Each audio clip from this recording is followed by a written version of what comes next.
How to get AKA on Discord mobile. Well, that's what I'm going to show you guys. It's a pretty quick and easy tutorial. So if this video helped you out, please do let me know in the comments, but let's get started right away. So as you can see over here, this person has an AKA right there. And if you want to get your hands on that feature as well, then what you want to do is simply go to your profile picture in the bottom right corner, then go to profiles right over here. And then what you want to do is switch to server profiles.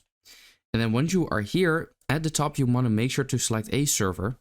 And the thing is that those AKAs are basically AKAs or like nicknames people have chosen in a server. For example, your friends.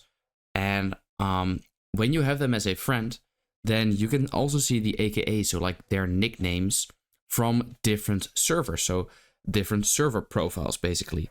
So if you also want to get an AKA, then that means that you can select a server which you would like to, and then change your server nickname to whatever you would like to. So for example, to only this. And then now in this specific server, my name is only Ryan instead of like the full username. And then your friends that are also in that same server can then see the AKA on your profile. So the AKA won't show up if 1, they're not your friends, and 2, if they're not in that same server where you have changed your name. So that's kind of it. Now people can see the AKA as well. And yeah, I hope this video helps you out. That is how to get AKA on Discord mobile. I hope this video helped you out. Please do let me know in the comments, and then I will see you next time.